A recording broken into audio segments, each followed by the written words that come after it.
할렐루야. 예수님의 보혈의 능력입니다. 여러분, 우리가 다니엘 기도회를 하고 있는데요, 금요일 강사였습니까? 제가 언제인지는 모르겠지만 그 젊은 스마트하신 분이 강사로 나와서 찬송의 능력에 대해서 살짝 간증을 했지 않습니까? 보혈의 찬양이라든지 예수 그리스도 이름의 찬양을 경배할 때 1절을 딱 부르면 이 악한 영들이 상당히 기분 나빠한다 그랬죠. 2절을 부르면 긴장을 한다 그럽니다.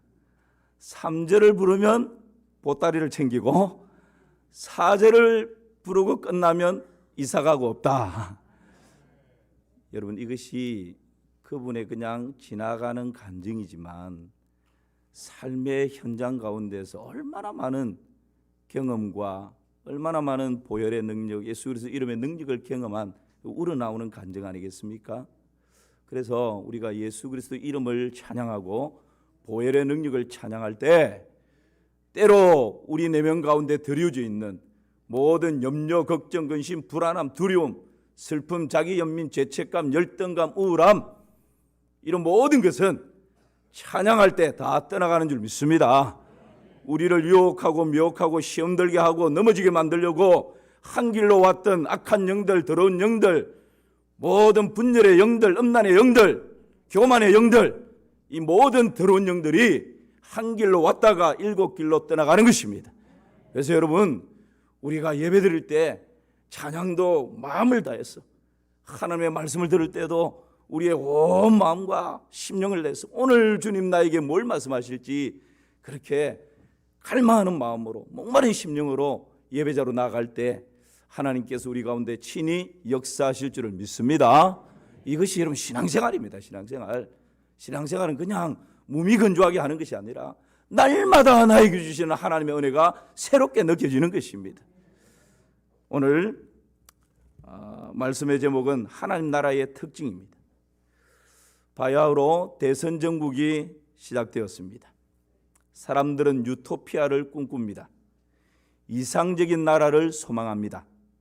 여러분, 어떤 나라가 가장 이상적인 나라일까요?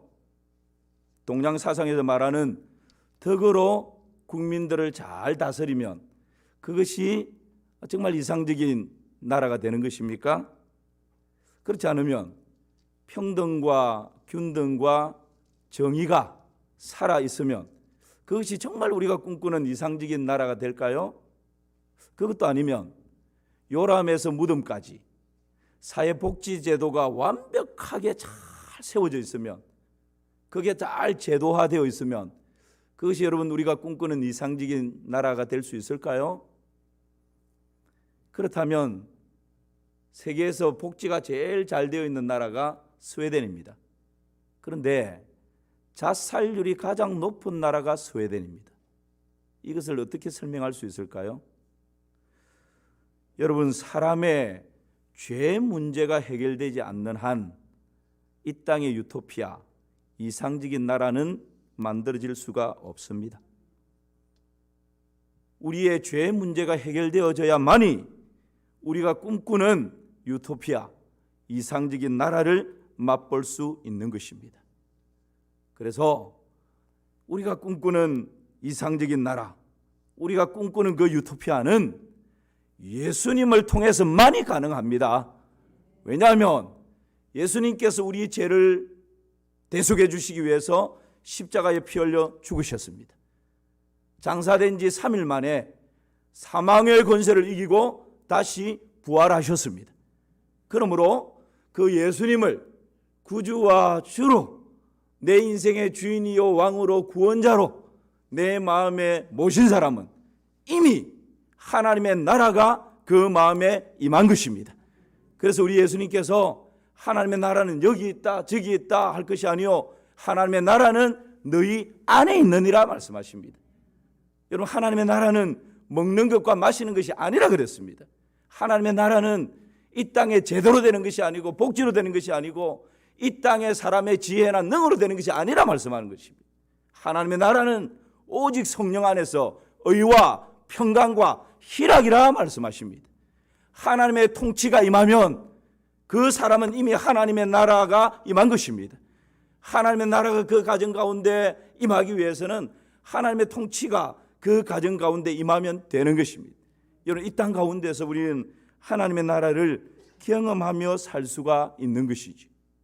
여러분, 우리가 하나님의 나라를 생각할 때 죽어서 들어가는 천국만 하나님의 나라다, 완전한 천국이다, 그렇게 생각합니다. 맞습니다.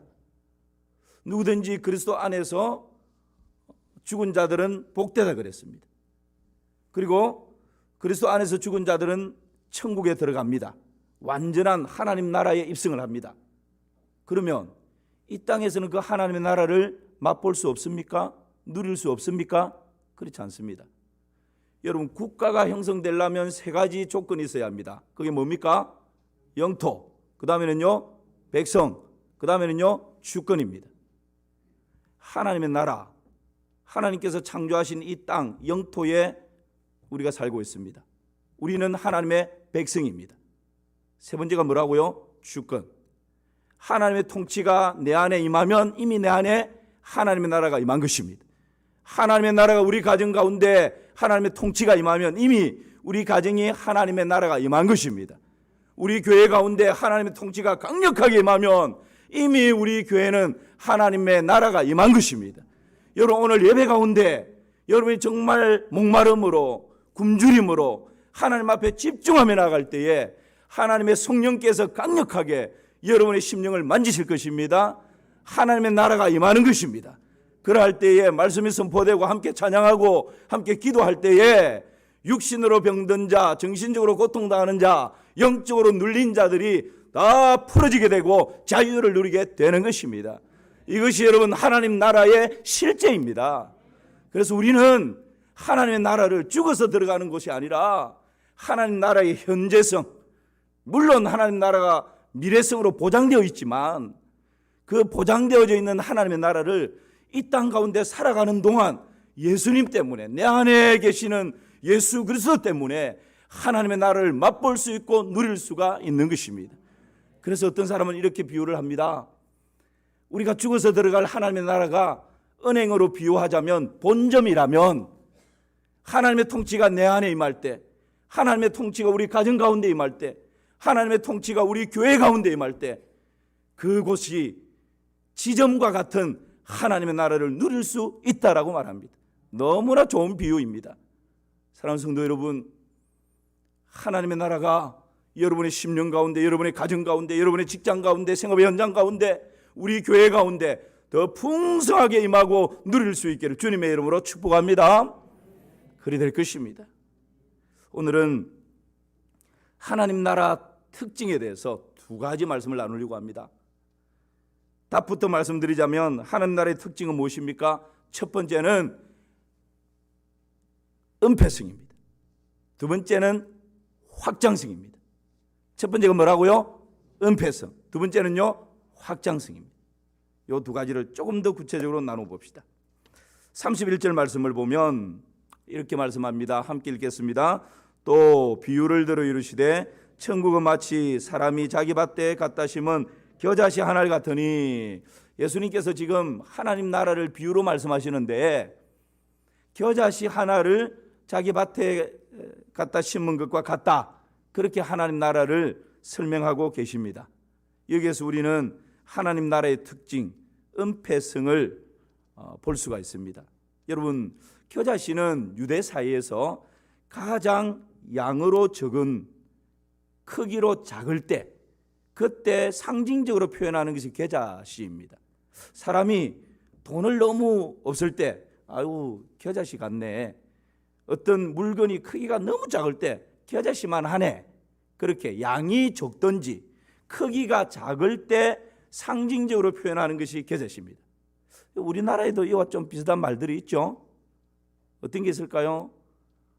월급을 아주 적게 받을 때, 그렇죠, 월급도 쥐꼬리만 하다. 그런데 겨자씨하고 쥐꼬리하고 비교하면 비교가 안 될 정도입니다. 그런데 겨자씨보다 더 작은 표현이 우리나라 말에 있더라고요. 자, 맞추시는 분 하나님께 은혜 받으십시오. 네? 좁쌀만 하다. 좁쌀보다는 제가 본 겨자씨는 겨자씨가 더 작습니다. 예, 벼룩의 간을 빼먹지. 제가 성지순례 가서 그때 주일학교를 가르칠 때였습니다. 겨자씨를 아이들에게 보여주고 싶어서 겨자씨를 요만큼 한 통을 샀어요. 근데 이걸 어떻게 보관할 수가 없는 거예요. 그래서 스카이 테이프 이렇게 좀 넓적한 거에 스카이 테이프로 겨자씨를 딱 이렇게 해가지고 성경책 뒤에 표지에 이렇게 딱 발라서 주일학교 설교할 때 겨자씨가 요게 겨자씨라고, 아이들이 안 보이니까 전부 다 우두두두 나와가지고 겨자씨 본다고. 그 정도로 작습니다. 잘 안 보여요.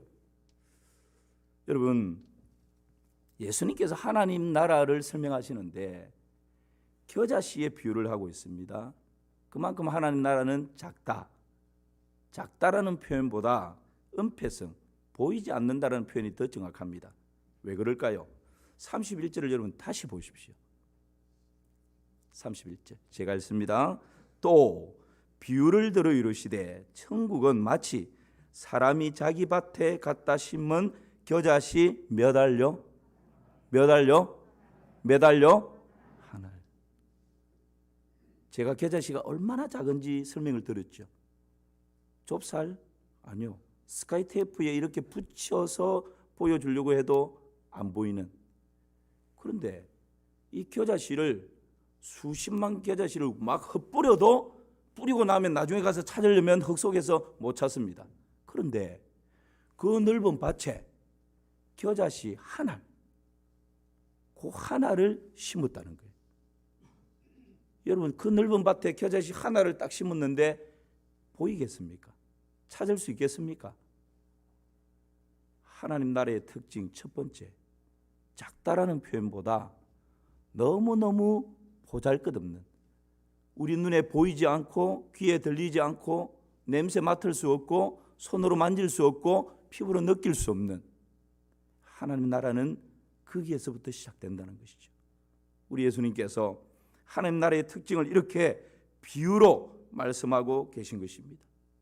여러분, 하나님 나라의 왕이신 우리 예수님을 한번 생각해 보십시오. 우리 예수님은 하늘 영광 버리시고 이 땅에 사람의 몸을 입고 오셨습니다. 아무도 주목하지 않습니다. 갓난 아기의 모습으로 오셨습니다. 로마 황실이 아니라 저 베들레헴에서 탄생하십니다. 아무도 그들도 보지 않습니다. 이 땅에 하나님 나라의 왕이 오셨는데 있을 곳이 없어서 구유에 뉘어졌습니다. 아무도 알아주지 않습니다. 하나님 나라의 특징, 여러분, 은폐성입니다. 보이지 않고 주목하지 않고 아무도 알아주지 않는 우리 예수님께서 변방 갈릴리에서 자라십니다. 여러분, 그러나 이런 예수님께서 앞으로 어떤 일들을 시작하게 됩니까? 예수님의 탄생을 기점으로 세계 역사는 BC와 AD로 나뉘어지는 것입니다. BC는 Before Christ, 예수 그리스도 전 역사와 AD, 아노 도미니, 예수 그리스도 탄생 이후의 역사로 나뉘어지는 것입니다. 이것이 여러분, 불교인들이나 이슬람인들이나 이 지구상에 있는 모든 인류가 BC와 AD, 예수님을 분기점으로 해서 역사가 나뉘어지는 이것을 다 사용하고 있는 것이죠. 우리 기독교인들만 BC와 AD를 사용하는 것이 아니지 않습니까? 우리 예수님 이 땅에 탄생하실 때에, 이 땅에 오실 때에 구유에 누이시는 그런 모습으로 보잘것없는 초라한, 아무도 주목하지 않는 그런 모습으로 오셨지만 예수님께서 이 땅의 역사를 갈라놓는 것입니다. 전 세계에 쓰여진 책들 중에 절반 이상이 직간접으로 예수님에 관한 것입니다. 전 세계 음악의 절반 이상이 직간접으로 예수님과 관련되어지는 것입니다. 여러분 보십시오. 고전적인 음악 중에서 가장 탁월한 음악, 메시아 같은 이런 음악들, 여러분 예수님에 대한 찬양입니다. 미술 작품 중에서 가장 탁월한 미술 작품들, 지금 로마에 한번 여러분 가보십시오. 거의 대부분이 천지창조부터 시작해서 고전 미술 작품들 다 우리 예수님에 가는 것입니다. 여러분, 이 세상에 고전적인 문학 작품들, 베스트셀러 다 예수님과 관련되어져 있는 것입니다. 이것이 하나님의 나라입니다.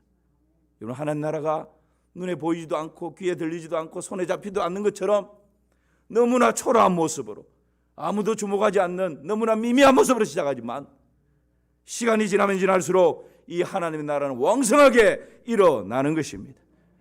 예수님의 12제자를 생각해 보십시오.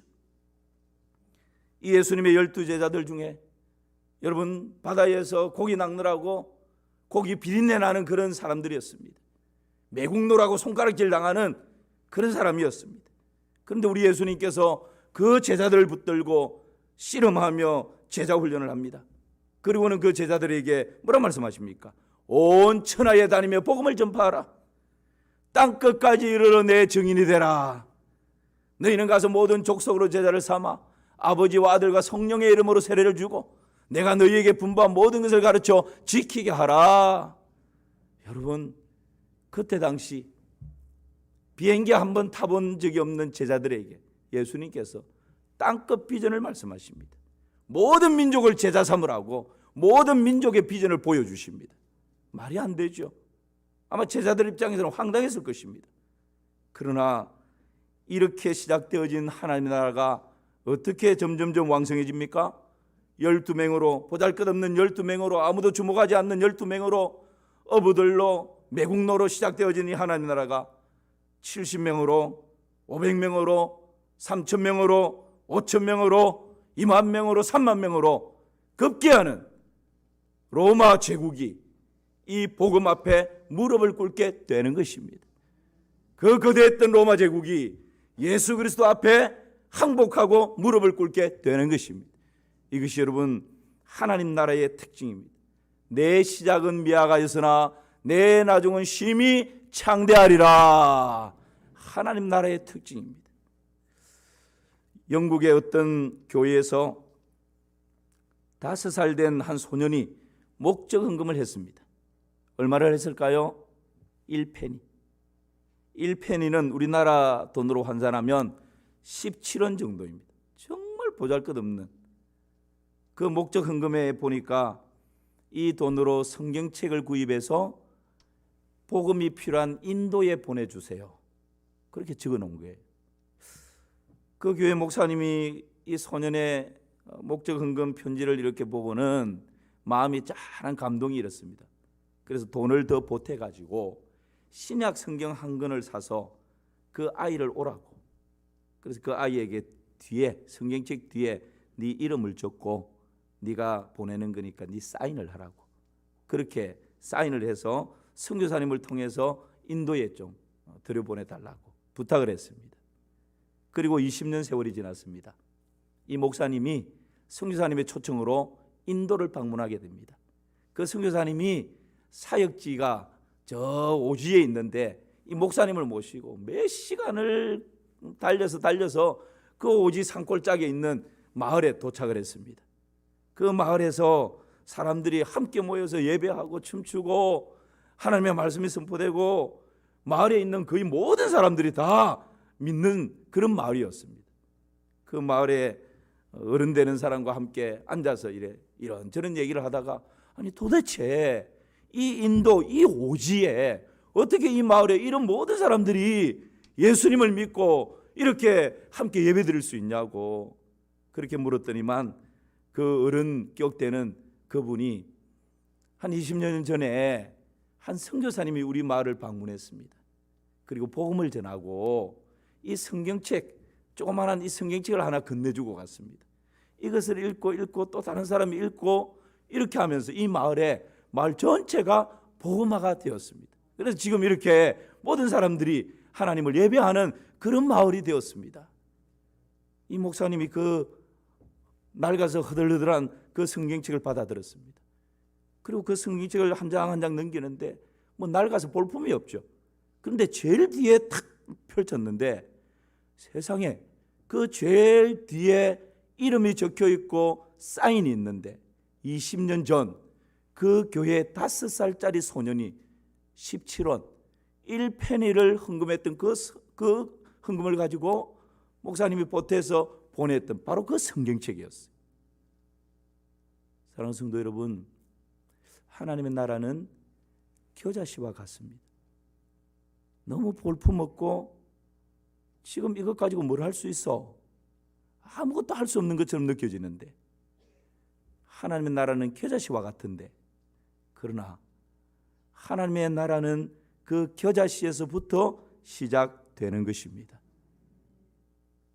코로나 팬데믹 가운데 먼지 나는 공장에서 땀을 뻘뻘 흘리면서 하루 일과를 살아가는 것이 힘겨울 수 있습니다. 좁은 사무실에서 하루 일과를 감당한다고 이리 뛰고 저리 뛰면서 발이 부르트도록 뛰어다니면서 애쓰고 수고합니다. 조그마한 그 공간 가게에서, 조그마한 식당에서 손님들을 맞으면서 때로는 자존심이 팍팍 상할 때가 있습니다. 하루가 어떻게 지나가는지 정신없이 보내기도 합니다. 그래서 내 모습이 너무 초라해 보이기도 하고 정말 보잘것없는 내 모습 앞에 어깨가 축 늘어지기도 합니다. 천국 운동이니 하나님 나라의 비전이니 이런 것은 나하고는 전혀 상관없는 일들로 느껴집니다. 사랑하는 성도 여러분, 그러나 기억하십시오. 내 안에 예수 그리스도를 구주와 주로 영접했다면 이미 겨자씨가 내 안에 심겨져 있는 것입니다. 이미 하나님의 나라가 임한 것입니다.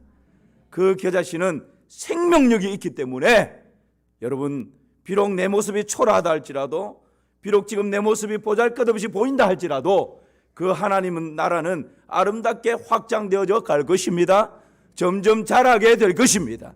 때로는 나와는 상관이 없습니다. 내가 처한 환경과도 상관이 없습니다. 왜냐하면 이는 힘으로 되는 것 아니고 능으로 되는 것 아니고 하나님의 영, 하나님의 신으로 이루어지기 때문에 그렇습니다.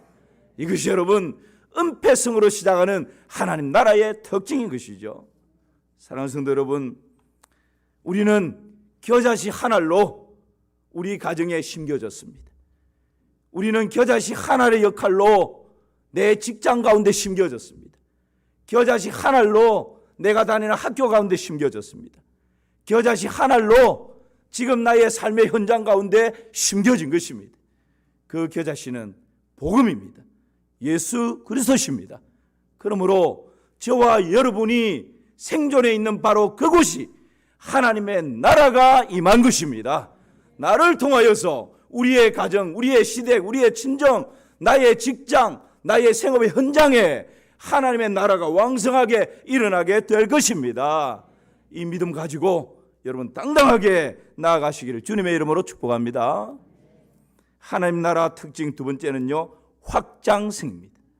우리 32절 말씀을 보실까요? 32절 같이 읽겠습니다. 이는 모든 씨보다 작은 것이로되 자란 후에는 풀보다 커서 나무가 되매 공중의 새들이 와서 그 가지에 깃들이느니라. 아멘. 하나님의 나라는 넓은 밭에 심겨진 겨자씨 한 알처럼 은폐성, 숨겨져 있고 보이지 않고 초라하게 시작되지만 하나님 나라의 두 번째 특징은 확장성입니다. 왜냐하면 그 겨자씨 안에 단단하고 매서운 생명력이 있기 때문에 이 겨자씨는 점점점 자라가는데, 여러분 32절 말씀을 다시 한번 보실까요? 32절 제가 읽습니다. 이는 모든 씨보다 작은 것이로되 자란 후에는 풀보다 커서 뭐가 되며요? 여러분 겨자씨는 나무가 아닙니다. 아무리 자라도 나무가 될 수 없어요. 겨자씨는 풀입니다. 식물입니다. 최대로 자라면 겨자가 3m에서 4m까지 자라는 것이 최대치입니다. 조금 영양을 더 흡수해가지고 좀 더 자랐다 한들 5m, 6m를 자랐다 한들 10m를 자랐다 한들 겨자는 식물에 불과합니다. 그런데 오늘 이 말씀 보니까 겨자씨를 자라서 겨자가 점점 자랐는데 풀보다 커서 뭐가 됐다고요? 나무가 되었다. 여러분 이것이 하나님의 나라 특징입니다. 본질이 바뀌는 것입니다. 나는 본질상 진노의 자녀였습니다. 마귀와 사단의 권세 아래 눌렸던 자였습니다. 그런데 내 속에 겨자씨 예수 그리스도 그 생명이 내 속에 들어오니까 본질상 진노의 자녀였던 나 자신이 하나님의 자녀로 신분이 바뀌어져 버리는 것입니다. 겨자씨를 심었는데 거대한 거목이 되어 버리는 것입니다. 누구 때문에요? 나 때문이 아니라, 나를 둘러싸고 있는 환경 때문이 아니라 내 안에 심겨져 있는 겨자씨 하나 때문에, 예수 그리스도의 생명 때문에, 복음 때문에 내가 그런 존재로 변화되는 것입니다. 이것이 여러분 하나님 나라의 강력한 특징입니다. 여러분 안에 이 놀라운 확장성, 성장성이 있음을 믿으시기를 축복합니다. 이것을 알면 알수록 당당해집니다. 이것을 내가 알면 내가 세상에서 비록 초라해 보이지만, 비록 다른 사람과 견주어서 어깨를 맞댈 만한 그런 능력이나 물질이나 배움이 좀 부족하다 할지라도 내 안에 이 생명이 있다는 것을 우리가 알면 여러분 세상 기죽지 않습니다. 당당합니다. 왜요? 내 안에 이 겨자씨 생명력이 점점 닳아서 나무가 되기 때문에 그렇습니다. 그런 은혜를 누리시기를 주님의 이름으로 축원합니다. 여러분 우리가 더 많이 누리며 살아갑시다. 하나님 나라는 소리 없이 번져가고 있는 것입니다. 말씀에 복종하는 사람을 통해서 하나님 나라는 확장되고요, 말씀에 순종하는 교회를 통해서 하나님의 나라는 점점 자라가는 것입니다. 본질이 달라지는 것, 이것이 여러분 하나님 나라의 특징입니다. 상상할 수 없을 정도로 확장되어지고 성장하는 것, 이것이 하나님 나라의 특징입니다. 1863년 영국 런던 선교부에서 23살 되는 토마스라는 목사를 중국 상해의 선교사로 파송합니다.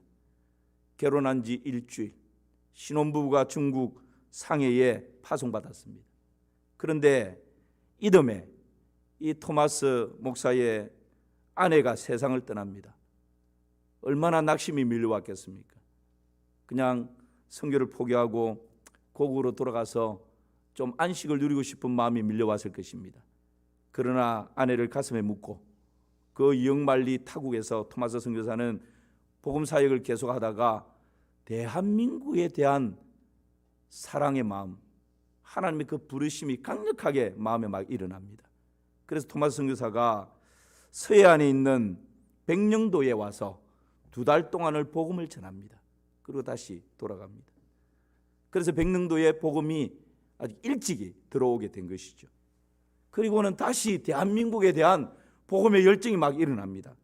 그래서 미국 상선 셔먼호를 타고 다시 대한민국으로, 평양으로 들어가려고 대한민국으로 옵니다. 그런데 관군이 이것을 막으면서 막 싸움이 일어나고 2주 동안 막 싸움이 일어나게 됩니다.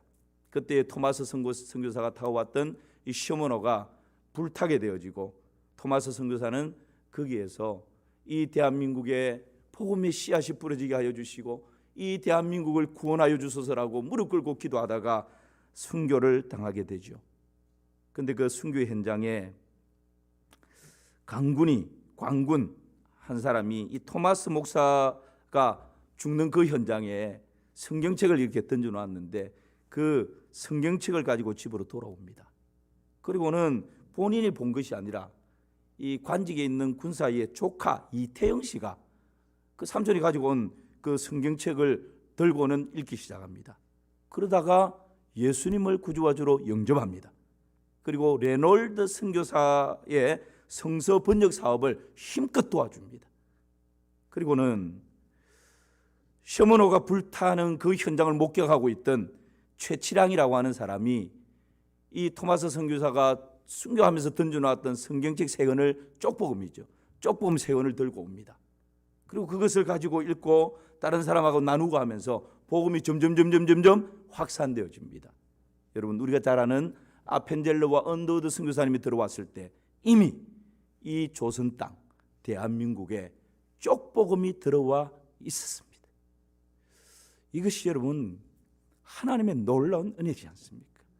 이미 겨자씨가 뿌려져 있었다는 것입니다. 이 하나님의 말씀, 복음이 하나님의 이런 섭리를 통해서 이 대한민국에 심겨져 있었던 것이죠. 여러분 아무도 알아주지 않는 그때 당시 누가 그걸 주목합니까? 너무나 보잘것없이, 너무나 초라한 모습으로 토마스 선교사의 그 죽음을 누가 인정합니까? 아무도 인정하지 않는 그 죽음이었지만 겨자씨 한 알처럼 여러분 그렇게 초라한 모습으로 은폐성 가운데 시작되어졌지만 지금 우리 조국 대한민국의 모습이 어떻습니까? 여러분 1000만 성도들을 자랑하는 대한민국, 세계에서 교회 건물로 가장 큰 건물 1위부터 10위까지 대한민국이 있다고 그러지 않습니까? 세계 선교사 파송국 미국 다음으로 2위입니다. 26,000명, 엄청나죠? 그런데 인구 비율로 따지면, 여러분 미국은 인구가 많기 때문에 인구 비율로 따지면 대한민국이 선교 파송 1위 국가입니다. 이런 놀라운 영적인 복을 누리고 있지 않습니까? 대한민국이 다른 나라의 원조를 받으면서 그렇게 근근히 버텼던 이 민족이 오늘날 필요로 하는 다른 나라의 원조를 보내는 이런 선진국으로 도약할 수 있었던 것, 여러분 지금 우리가 이 하나님 나라의 확장성을 우리 지금 두 눈으로 똑똑히 목격하고 있지 않습니까? 이 땅에 하나님의 나라가 겨자씨 한 알로 들어왔을 때 하나님께서 여러분 100여 년의 세월이 지난 다음에 얼마나 엄청난 금옥으로 자라게 하셨는지, 겨자씨 한 알이 떨어져서 식물이 되는 것이 아니라 풀이 되는 것이 아니라 큰 나무가 되어서 많은 새들이 그 가지에 깃들이는 이 하나님 나라의 확장성을 우리는 지금 두 눈으로 똑똑히 보고 있는 것입니다. 하나님 나라는 은폐성으로 시작하지만 상상할 수 없는 놀라운 확장성을 가지고 있다는 것, 여러분 이것이 하나님 나라의 특징입니다. 유명해 보이지 않지만, 화려하지 않지만 하나님의 말씀에 순종하는 겨자씨 한 알 같은 하나님의 사람을 통해서 오늘도 우리의 삶의 현장 가운데 나라와 민족과 방언과 열방 가운데 하나님의 나라는 끊임없이 확장되어지고 있는 줄을 믿습니다. 거기에 아름답게 쓰임받는 우리 마산 3.1교회 또한 3.1교회에 속한 모든 성도님들 되시기를 주님의 이름으로 축원합니다.